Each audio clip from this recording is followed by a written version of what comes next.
y Buenos Aires. Actualmente es investigador asistente de CONICET en la UBA y sus investigaciones se centran en la historia evolutiva de los mamíferos suramericanos, con énfasis en el grupo de cenatros. Quisimos proponerle a Alberto que esté acá, porque, bueno, todos conocemos al grupo de los perezosos y el enfoque que le da él es muy interesante, y además tiene una historia poco frecuente en el ámbito científico argentino, ¿no? Porque, bueno, él es italiano y está acá haciendo sus investigaciones aquí. Así que, bueno, lo dejamos con su charla que se titula De gigantes terrestres a pequeños arborícolas y viceversa, la historia evolutiva de los perezosos de América. Muchas gracias. Gracias a Mariana, a ti, a Martu por organizar estas jornadas. Tengo que pasar la tiempo por acá, ¿no? Por la compu. Si quieres, okay. Si quieres la paso. Gracias. Sí, porque me quedo de porque yo estoy bien nervioso. Estoy perezoso, pero soy un tipo un poco nervioso. Pues nos ponemos en tema, no sé si todos están familiarizados con el grupo, los perezosos. La primera imagen que tenemos de un perezoso, que nos llega de la época 1500 y pico, si querés pasamos a la primera imagen, Mariana, es esta. Hablamos de la época de la conquista, ¿no? Unos locos curiosos se aventuran por las Amazonas y se encuentran con esas bolas de pelo colgadas a los árboles y les dibujan una carita que es absolutamente humana. Si pasamos a la siguiente, vemos representaciones sucesivas que aparecen en los bestiarios de aquella época. Los perezosos son siempre representados medio así, a veces felices, a veces medio enojados, pero siempre con semblanzas muy, muy humanas. De hecho, la que a veces se parecen, tiene rasgos de niño, de anciano, de mujer, nunca de hombre, siempre del resto de digamos, de los grupos marginales de la sociedad. Acá hay, para estudiar incluso, no sé si hay redes sociales, hay temas de estudios ahí. Entonces, no hay que sorprenderse si sucesivamente en la primera clasificación de las especies con un enfoque científico, la de Linneo en el sistema Nature, seguimos. Linneo coloca a los perezosos junto a los humanos y a los primates en antropomorfa, adentro a su vez de los cuadrúpedos.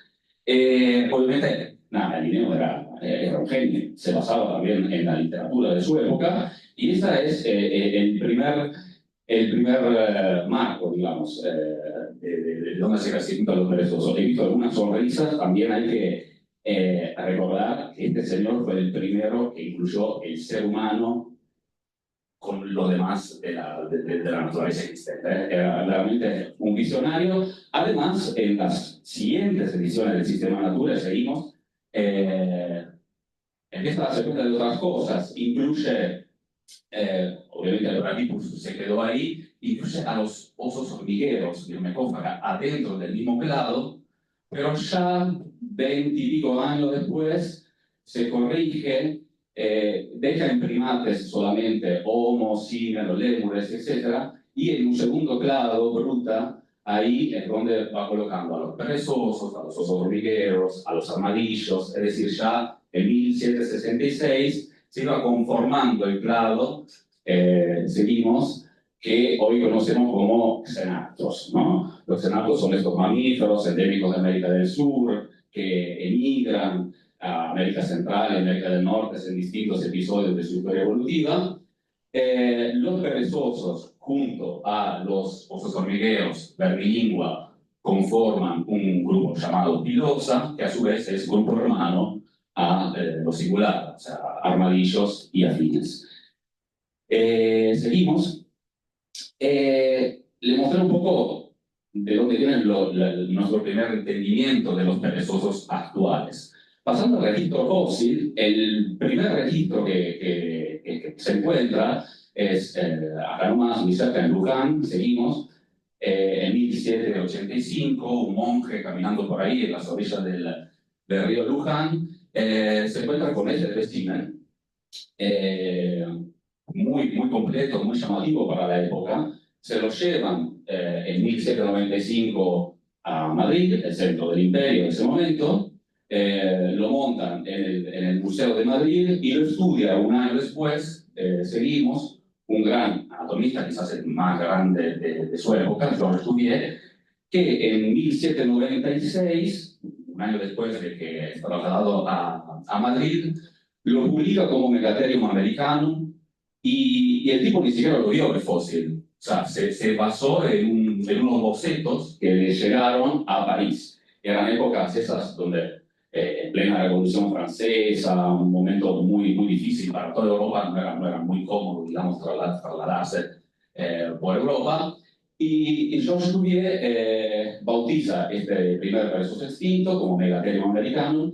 Este espécimen es muy llamativo para la historia de la biología y de la paleontología por dos razones. En primer lugar, es el primer espécimen que viene montado en una posición natural, o mejor dicho, pseudo-natural, porque acá hay varios errores en la postura de este organismo, que sigue montado de esta manera en Madrid por una cuestión histórica. Y de hecho se basaba, no sé si se acuerdan del perezoso dinosaurio de antes, estaba exactamente en la misma posición. Entonces se basaban también en la literatura existente en su momento.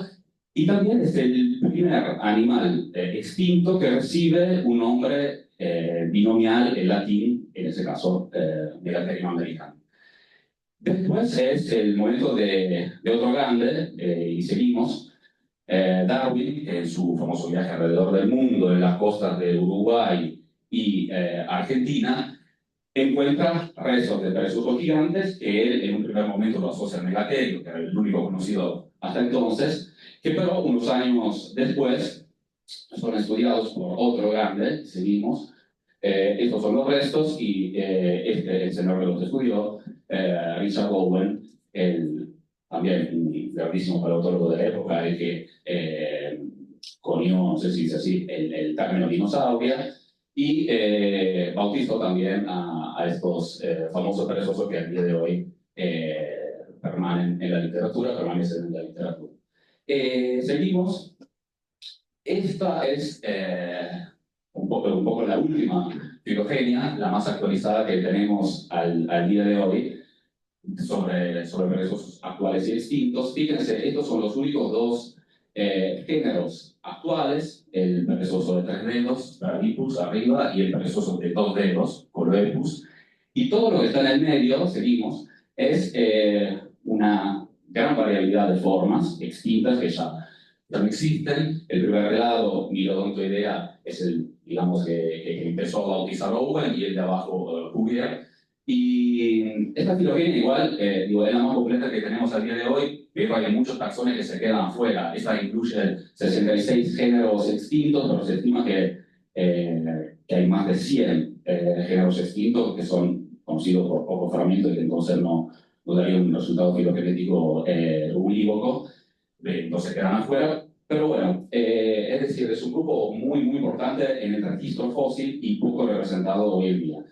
El grupito en verde que rodea a Coloepus es un grupo peculiar de las Islas Antillas, las West Indies, que representan una pequeña radiación evolutiva ahí. Lo veremos después porque es importante. Seguimos. Esto hasta antes de ayer era el marco filogenético con el que todos usábamos para nuestros estudios, pero en 2019 salieron 2 estudios moleculares, el primero sobre ADN mitocondrial, el segundo sobre proteínas, colágeno en particular, que revolucionaron toda el marco filogenético de los perezosos, y seguimos, y prácticamente Bradypus pasa a ser un miembro de Megatheriidea, Coloepus del verde pasa a ser un miembro de Milodontoidea, y si pasamos una más, todo el resto de la radiación de las Antillas, de los animales de las Antillas, pasaría a ser grupo hermano a todos los demás perezosos, es decir, le dieron vuelta completamente al marco filogenético que teníamos en ese momento.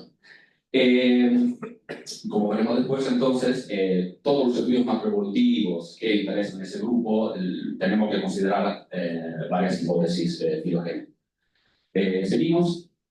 Bueno, nosotros en nuestro grupo en el ICE hace varios años que estamos trabajando en un tema que tiene que ver con el tamaño corporal de estos animales. Ya se van dando cuenta ustedes, hay una disparidad en tamaño corporal que es increíble. Los perezosos actuales pesan 4 o 5 kilos.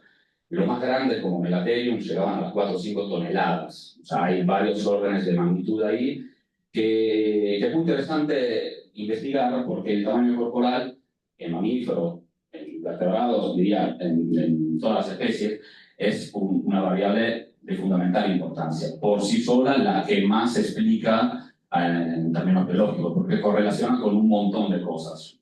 Cociente de encefalización, metabolismo, al final, todo tiene que ver con el tamaño corporal. Entonces, nos dedicamos al estudio de cómo evolucionó, cómo se originó, cómo evolucionó y cómo llegamos al día de hoy a tener esos perezosos con un tamaño corporal tan reducido. Y lo hicimos colectando un montón de medidas. Si pasamos a la siguiente, nos damos cuenta de un poco todas las colecciones que fueron visitadas. Establecimos un protocolo de 62 medidas en huesos largos porque son los que mejor correlacionan con el tamaño corporal. Y más de 400 especímenes. Seguimos. Y entonces obtuvimos tamaños corporales por alrededor de 50 taxones a nivel genético, basándonos en distintas ecuaciones alométricas. También descartamos los datos que se apartaban más, digamos, de lo esperado. También promediamos con los valores de la literatura y tuvimos también en cuenta el error en cada una de estas mediciones. Pasamos. Y como les anticipé, también tuvimos que apoyarnos a distintas topologías. Tomamos 3 como referencia, una puramente morfológica, la que se venía, digamos, el consenso de los últimos 50 años, una morfológica, pero aplicando constraints que vienen de los estudios moleculares, es decir, clavando ahí los grupos de acuerdo a las filogenias basadas exclusivamente en datos moleculares. Y también recuperamos un árbol de evidencia total, construyendo una supermatriz y poniendo todos esos datos juntos a analizarlos. Seguimos. Y también categorizamos nuestros datos en base a uso de sustrato, preferencia de sustrato, es decir, dónde vivían estos perezosos basándonos en datos morfológicos, biomecánicos, porque no solo hay una gran disparidad en tamaños corporales, los perezosos muestran una enorme disparidad en preferencia de sustrato, o sea, terrestres, semi-arborícolas, arborícolas. Hay incluso algunos que cavaban cuevas. Si estuvieron alguna vez a Mar del Plata, la vieron, probablemente escucharon hablar de las cuevas que excavaban esos perezosos. En Perú se han encontrado perezosos nadadores, de hecho, con una serie de adaptaciones a medios acuáticos, es decir, eran bastante versátiles. Y también en cuanto a dieta, porque si bien eran todos herbívoros, algunos eran más pastadores, otros más buscadores de alimentos. Todo eso lo inferimos por la morfología del hocico, por ejemplo, y así. Y seguimos. Lo que analizamos entonces son las tres topologías a disposición y una serie de modelos evolutivos que testeamos a partir de los más básicos. Seguimos, como por ejemplo Brownian Motion, tendencia, Oster-Uhlenbeck, perdón por las malas palabras, y también algunas versiones más complejas de estos mismos modelos, seguimos, que tienen que ver con esa categorización de datos y permiten que los parámetros varíen en función de las variables biológicas a tener en consideración. Y lo que notamos, seguimos, es que a pesar de usar topologías distintas, en cada una el modelo que mejor ajusta es el mismo. Y es un modelo de tipo Oster-Uhlenbeck, es decir, con óptimos adaptativos distintos a los cuales esos tamaños corporales apuntan reiteradas veces en la historia evolutiva del grupo, que tienen que ver con esas categorías: arborícolas, semiarborícolas y terrestres. ¿Qué quiere decir esto? Seguimos. poco es intuitivo, es lógico. Hay óptimos que son progresivos en cuanto a tamaño. Hay un óptimo para los arborícolas, uno para los semiarborícolas y uno para los terrestres, que son distintos, muy distintos entre sí. Es decir, hay un óptimo para los terrestres que está alrededor de los 500 kilos, uno de los semiarborícolas que está alrededor de los 40 kilos y uno de los arborícolas estrictamente que está alrededor de los 10 kilos. Y estos también tienen que ver con la disparidad, que tienen una gran disparidad de los terrestres, pueden ser muy chicos, muy grandes, porque no tienen un piso, no tienen un constraint, pueden aumentar tranquilamente su tamaño, que el ambiente donde se mueven no les pone un problema. En cambio, la disparidad de los arborícolas y semiarborícolas es muy reducida, porque claro, tienen ahí un límite que se lo da el propio hábito de vida del ser arbóreo, no podés pesar más de tantos kilos. Cuando optimizamos con ese modelo que encontramos como el que mejor ajusta las condiciones ancestrales en todo el grupo, nos damos cuenta que el ancestro tenía que ser de tipo terrestre, muy probablemente, quizás con alguna cosa ahí semiarborícola a tener en consideración, pero por su tamaño no sería así, sería bien un terrestre, y que esta condición se mantiene a lo largo de la historia evolutiva del grupo. Y lo que sí se observa son varias transiciones a hábito semiarborícola y arborícola, en amarillo y en verde, que ocurren reiteradas veces en la historia evolutiva del grupo. Y otra cosa interesante es que cuando ocurren estas transiciones hacia hábito de vida semiarborícola y arborícola, tienden a ocurrir con una tasa bastante elevada. Eso lo ven en el largo en el color de las ramas, que son más oscuras allá donde básicamente la velocidad del cambio evolutivo es mayor. Esto se calcula brutalmente con cambio de tamaño corporal a lo largo del tiempo, ¿no? Dividido por el tiempo, y ahí lo tienen especificado en el largo de rama, ¿no? Ese tiempo que pasa. Entonces, esta fotografía la observamos en cualquier topología analicemos. Seguimos. Acá lo ven otra vez, de otra manera, en un fenograma donde apuntan los distintos tamaños corporales a la historia evolutiva del grupo, con los tres óptimos que estarían aquí representados, y también acá en el fenograma de las tasas, ven que las tasas más elevadas siempre están asociadas a esa transición hacia hábito de vida arborícola y asociada a la disminución del cambio corporal. Seguimos. Por último, hicimos análisis a través del tiempo de estos tamaños corporales y analizamos el tamaño corporal promedio, la varianza y las tasas a través del tiempo. Nos dimos cuenta que hay un descenso de las tasas alrededor de hace 17, 18 millones de años atrás. Estamos en el Mioceno temprano medio, en esa transición que climáticamente hablando es peculiar, porque ahí ocurre el Middle Miocene Climatic Optimum, un momento de la historia del mundial donde aumentan las temperaturas y florecen flora de tipo tropical. En ese momento en la Patagonia había bosques, selvas tropicales, monos, para que entiendan, y acá es donde aparecen los primeros perezosos semiarborícolas y arborícolas que ocupan ese nicho. Y por eso acá hay un descenso de las masas corporales promedios. Pero lo que pasa acá también es un aumento de la disparidad que empieza a ocurrir en este momento y que se mantiene y de hecho aumenta aún más en el resto del Mioceno. El resto del Mioceno que está interesado por un descenso bastante gradual y constante, sostenido de las temperaturas.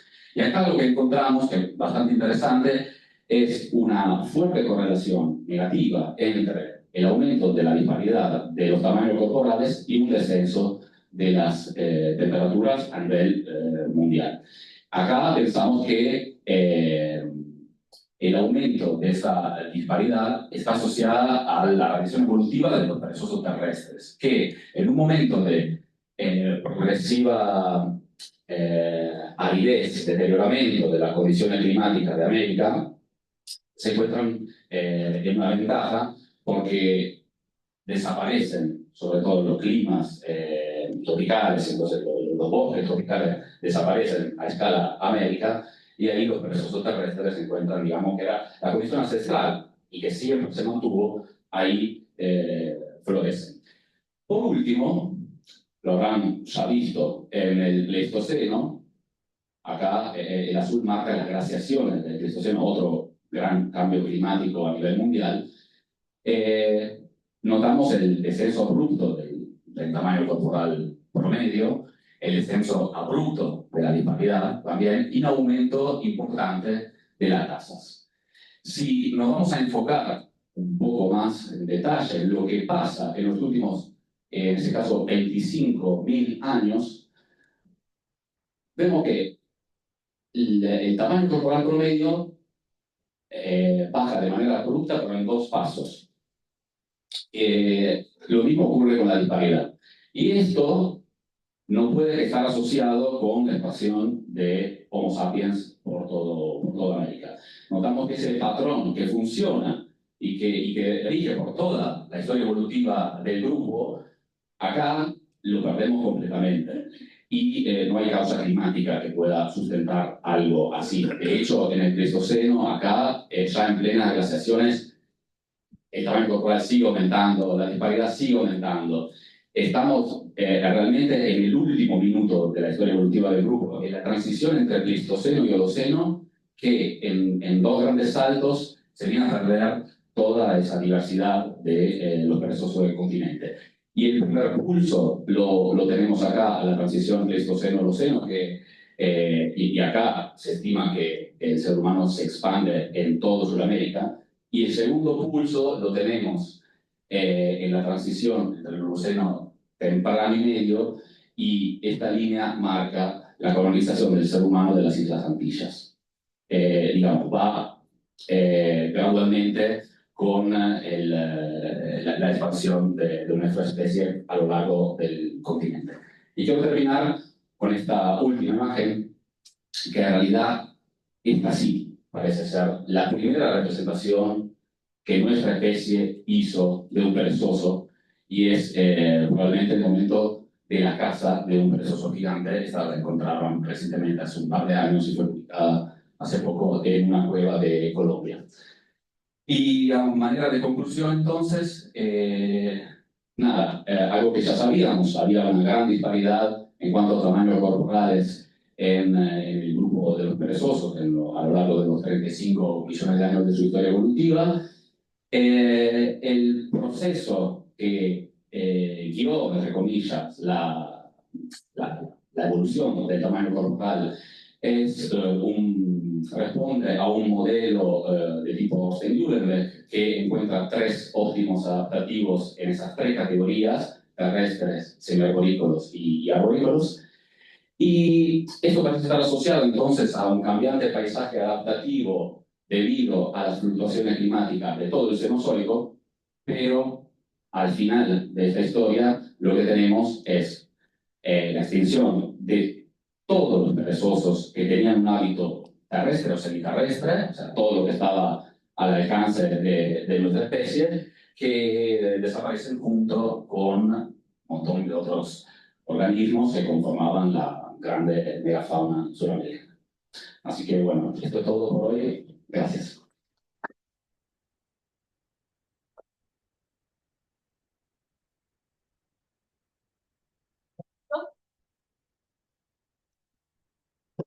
Mientras piensan, me olvidé, porque me la pasé hablando y estoy nervioso, como les dije. Esta es una ropa que usó mi hija, que está ahí, que tiene perezosos y bananas. Y nada, simplemente eso. Me moría de amor, entonces lo quería compartir también. Una pregunta, o sea que lo que estás mostrando, a mí me fascina la charla, me hiciste pensar Osvaldo Rey, pues me hubiese encantado escuchar el caso de Simpson, que pisó estas tierras también, y viendo estas tierras en el concurso de Osvaldo Rey, me acuerdo. Bueno, yo no me acuerdo, leí. Me hubiese encantado todo esto. Tengo cosas muy simples que creo que las contestaste al final. Entonces, una gran diversidad, una pérdida reciente de esa diversidad en toda una distribución de estos animales que son fundamentalmente sudamericanos, centroamericanos y algo en el norte. O sea, fuera de eso no hay nada. Ok. Y esta pérdida de diversidad, vos digamos, es una cuestión climática, lo adjudicas a eso. La pérdida de la diversidad, La pérdida de prevalentemente humana. humana. Sí. La ¿Qué causa. siempre eso? Porque, o sea, nos comimos a los neandertales, o sea, siempre. Sí, ¿realmente crees que es eso? Sí. Sí, sí. Hay unas cuantas pruebas evidentes, sí, hay unas cuantas evidencias de caza directa de estos animales, incluso los más grandes. ¿No? A mí me resulta difícil, no quiero ser ignorante total, o sea, seguramente tenés razón, pero siempre nos echamos la culpa de que nos cargamos a los denisovanos, a los neandertales y ahora también a toda la megafauna de perezosos. ¿Qué sé yo? ¿Cuántos humanos había para cargar a toda la megafauna de perezosos que están? Me resulta difícil de creer eso. Pero bueno, digamos, es una creencia. Sí, sí. No, es una temática que muy amplia, hay un debate enorme detrás de eso, quien piensa que sea más una causa de un factor humano o más un factor climático. También hay que pensar que estos perezosos tenían tiempos de gestación muy largos. Hay que dar perezosos tipo elefantes o más. Entonces, como simplemente matar a una hembra del grupo, por ejemplo, era una tragedia. Sí. Oye, y no sé si puedes comentar algo de esto. Hablaste de un modelo, porque o sea, claramente ese modelo a vos te da mucho soporte para la narración que estás haciendo. ¿Me puedes contar qué es ese modelo Stern? No sé qué, que lo optimizás, imagino, sobre toda la topología y el tiempo. ¿Puedes contar un poco más sobre eso? ¿Qué es lo que haces? ¿Cómo lo haces? Sí, hay, digamos, un montón de modelos a disposición para estudiar eso. Diría que seguramente cada año hay más modelos a disposición que nos lo da la estadística. Diría cada mes hay modelos nuevos para testear. Básicamente, el modelo más simple es un modelo de Random Motion y a partir de ahí modifican ese modelo para complejizarlo y al final, al tener en cuenta... O sea, pero ese movimiento browniano vos lo modificás sobre las variables fenotípicas. Exacto. El movimiento browniano no permite el cambio del valor promedio entre, digamos, tus terminales. Sí, sí. Posteriormente es como un modelo browniano que además permite que los valores finales roten en alrededor de promedios distintos. Básicamente. Es simple. Muy difícil, sí. Para mucho verificar. Buenísimo. Gracias. ¿Alguna otra pregunta?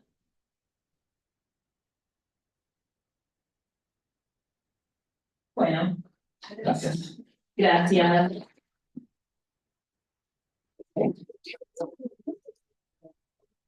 Bueno, tenemos un pequeño receso hasta las 11:30. Y los invitamos. Tenemos un pequeño break hasta las 11:30 y en el medio también pueden acercarse afuera, que tenemos la mesa del stand de evodivulgación con los chicos que suelen participar de la Semana de la Biología, de la Noche de los Museos, y también pueden ver el material o preguntar si tienen ganas de sumarse. ¿Cómo hacerlo? Las cosas. Las cosas. No las dejen, hace unos días hubo un incidente en un congreso que están haciendo, así que tengan sus mochilas. Igual nosotros cuando salimos vamos a cerrar, pero no dejen las cosas solas.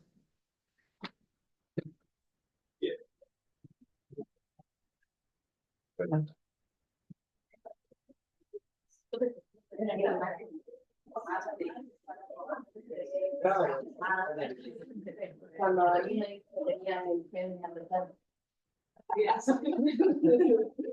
Ahora sacarán con los suyos. Eso no es preparar el salto. No conocemos. Después le dije, mandé un mail y le dije, hola, soy la vecina de Leandral. Me acuerdo de eso. Me acuerdo. La experiencia. Sí. Pero parecía recién O allá afuera, ¿no? Sí, excelente. ¿Cómo va? Bien, Yo. ¿cómo va? Acá, que antes quedó. ¿No conocían los modelos de este? Estoy lejos de esto ya. Ah, no, pensé que lo preguntabas para hacerle charlar a Alba. Sí, también, pero vamos, no estoy lejos hace tiempo de esto. O sea, sí, sí, Está lindo, está lindo. Perdón, antes que sí, la verdad. no sé. Me lo imaginaba de verdad, Grace ahí. Vaya el talento. Con el pelo colorado. El video porque se va la camarita. Claro, pero si hacemos eso, queda el video en la sección. Aparentemente. Sí, yo creo que no. A ver, pero Bueno, un yo ejemplo. voy. Vengo en un rato. Dale. Ah, probablemente. No sé, pues sí. No sé, Como que se porque asocian ese de los ojos celestes apareció una sola. Entonces quizás Eso fue- lo leí por ahí. Sí, no estoy segura. Pero bueno, quizás fue. Mirá. Nada, fue como un ejemplo que quedó gracioso en el momento. Sí, sí. Yo le quería preguntar para que cosas mucho. No, pero ahora, agarran ahora. Pero está bueno.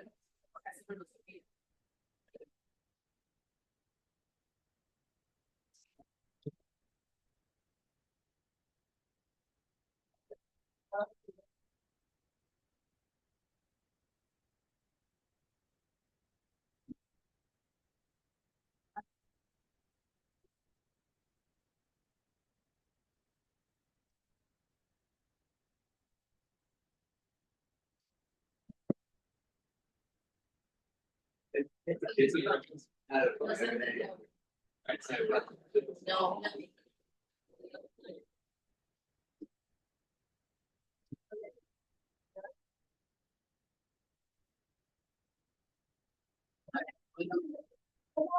¡Olis!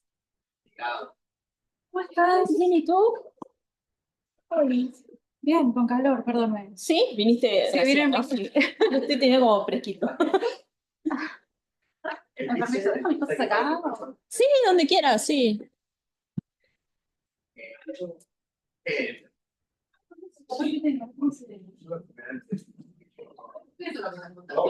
Yo tengo más bien frío ahora que estoy acá adentro. Sí, es que creo que hay mucha humedad, entonces es como Ah. un infierno. Horrendo. Sí.